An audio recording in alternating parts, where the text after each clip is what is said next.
और फरवरी का महीना, आज 15 तारीख और शिवरात्रि का दिन है। सभी को, मेरे दोस्तों को नमस्कार और शिवरात्रि के शुभ अवसर पर सभी को मेरी तरफ से धन्यवाद।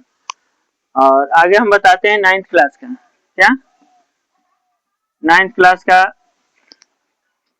गंध खंड है। क्या गंध खंड, क्या गंध खंड है। और पहला जो चैप्टर का नाम है कहानी का प्लॉट। कहानी का प्लॉट चैप्टर का नाम है। ये है कहानी। क्या है? कहानी है। किनका लिखा हुआ? शिवपूजन सहाय का। लेखक कौन है? शिवपूजन सहाय। शिवपूजन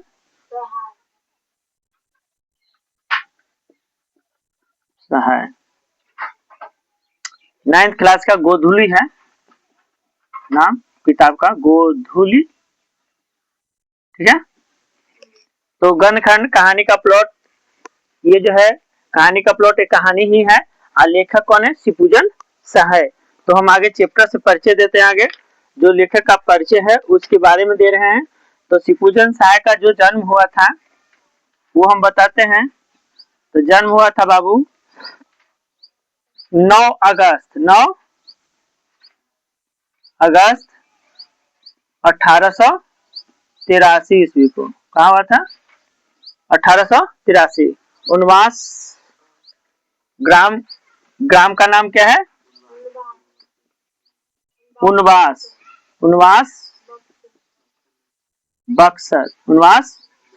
बक्सर जिला है इनका और बिहार में पड़ता है। उनवास जो है बिहार में पड़ता है। ग्राम उनवास है। क्या है? उनवास। तो 1912 ईस्वी में आरा के एक हाई स्कूल के मैट्रिक की परीक्षा उत्तीर्ण किए। 1912 ईस्वी में आरा के हाई स्कूल में मैट्रिक का एग्जाम कब पास किए? मैट्रिक पास 1912 ईस्वी में किए। कहा किए? 1912 आरा में। कहा? आरा में किए। मैट्रिक पास और उत्तीर्ण किए। सामाजिक जीवन का शुभारंभ हिंदी शिक्षक के रूप में किया। पहले जो इन्होंने अपना सामाजिक जीवन जो कार्यकाल स्टार्ट किया वो था इनका हिंदी शिक्षक के रूप में। और साहित्य के क्षेत्र में पत्र पत्रिकाओं के माध्यम से आए। इनके आरंभिक लेख तथा कहानियां शिक्षा, लक्ष्मी, मनोरंजन तथा पाटलिपुत्र आदि पत्रिकाओं में प्रकाशित आरंभिक जो लेख था कहानियां शिक्षा, आरंभिक लेख जो है लिखे थे। पहला क्या था? कहानियां शिक्षा।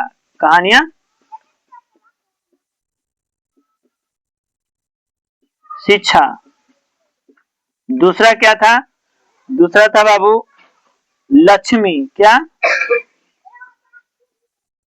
तीसरा क्या था? मनोरंजन तथा पाटलिपुत्र। मनोरंजन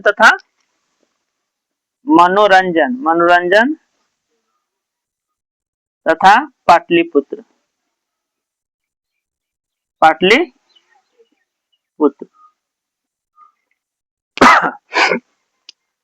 अब जो बताते हैं आदि पत्रिकाओं में प्रकाशित हुआ। 1921 से 22 ईस्वी के आसपास अपने आरा से निकलने वाली मालगाड़ी सुधार नामक मासिक पत्रिका का संपादन किया।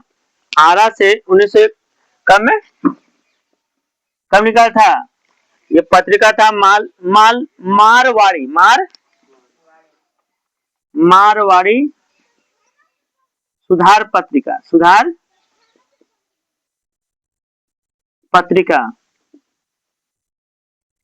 पत्रिका था मारवाड़ी सुधार पत्रिका।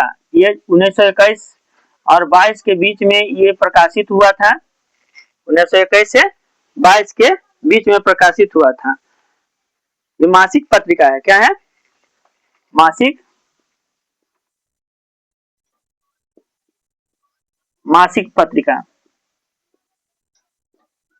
पत्रिका, मासिक पत्रिका पूछेगा कि शिवपूजन साय का मासिक पत्रिका कौन सा है, तो मारवाड़ी सुधार, मारवाड़ी सुधार। अब मारवाड़ी सुधार कब ये प्रकाशित हुआ, तो 1921-22 में, 21-22 में 1923 ईस्वी में कलकत्ता के मतवाला मंडल के सदस्य हुए। मतवाला, तो शिवपूजन सहाय मतवाला मंडल के कब सदस्य बने, तो पूछेगा कि शिवपूजन सहाय, शिवपूजन, शिवपूजन क्वेश्चन है बाबू, शिवपूजन सहाय, सहाय मतवाला मंडल, मतवाला मंडल, मतवाला मंडल,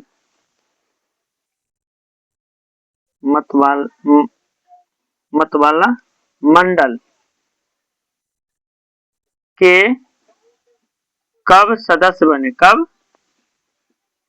सदस्य बने, तो ये बने थे 1923 ईस्वी में। कब बने थे, 1923 ईस्वी। अब बने कहाँ थे, तो ये कलकत्ता में, कहा, कलकत्ता, कलकत्ता में, ठीक है, समझ गया। तो कहता है हुए और कुछ समय के लिए आदर्श उपन्यास तरंग तथा समन्वय आदि पत्रों का समन्वय और संपादन का कार्य किया। उपन्यास इन्होंने लिखा, उपन्यास का नाम क्या था, तब ये था तरंग, तरंग तथा समन्वय, समन्वय, ठीक है, पत्रों का समन्वय और संपादन का कार्य किया। 1934 ईस्वी में लहेरिया सराय जाकर मासिक पत्र बालक का संपादन किया। पूछेगा सवाल तुमसे कि बालक, बालक मासिक पत्रिका, मासिक पत्र, मासिक पत्र का संपादन कब किए, कब किए, तो ये किए बाबू 1934 ईस्वी में, 1900 लहेरिया सराय, लहेरिया सराय।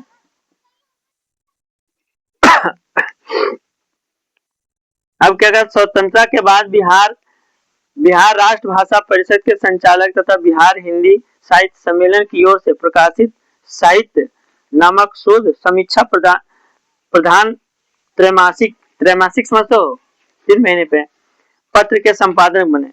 इनकी कृतियों में देहाती दुनिया, देहाती दुनिया प्रयोगात्मक चरित्र प्रधान औपन्यासिक कृति है, औपन्यासिक कृति है।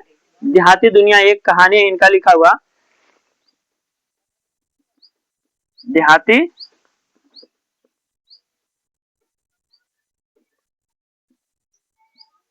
दुनिया, देहाती दुनिया कब लिखा गया, तो 1926 ईस्वी।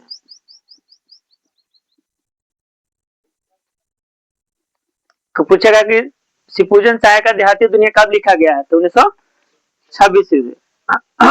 अभी कहते हैं इस कहानी में कहानीकार ने समाज में नारी का स्थान निर्धारित करने के क्रम में तिलक दहेज की मिनिमम प्रथा, वृद्ध विवाह आदि की विसंगतियों का मार्मिक दस्तावेज प्रस्तुत किया है। तिलक दहेज की क्रूरता की शिकार भगजोगिनी, भगजोगिनी एक वृद्ध के गले बांध दी जाती है, वृद्ध के गले बांध जाती है। भगजोगिनी इस कहानी का मुख्य पात्र है, जो दरोगा जी रहते हैं और बड़ी चिलम धरा के पीते हैं, समझिए ना। और दरोगा जी के एक भतीजी होती है जिसे भगजोगिनी नाम है, क्या है, भगजोगिनी। और उनके पिताजी बहुत गरीब होते हैं। जब वो दरोगा जी थे तब घोड़े लेके इधर उधर दौड़ते रहते थे और चिलिम पर चिलिम पीते थे। तब तो बहुत राज था उनका, भगजोगनी का और उनके भगजोगनी के पिताजी का। तो वृद्ध के गले में बांध दी जाती है। तरुणाई प्राप्त करते करते वह विधवा हो जाती है। तरुणाई का मतलब समझते हो, मतलब जवानी प्राप्त करते करते वो विधवा हो जाती है और अपने सौतेले बेटे की पत्नी बनने का दुर्भाग्य स्वीकार करती है। सौतेले बेटे की पत्नी का दुर्भाग्य स्वीकार करती है। यह नारी की नियति है, यह नारी की नियति है। इसी का कहानी एक दिया है और इसी के अनुसार जो है कहानी आगे हम बढ़ाएंगे।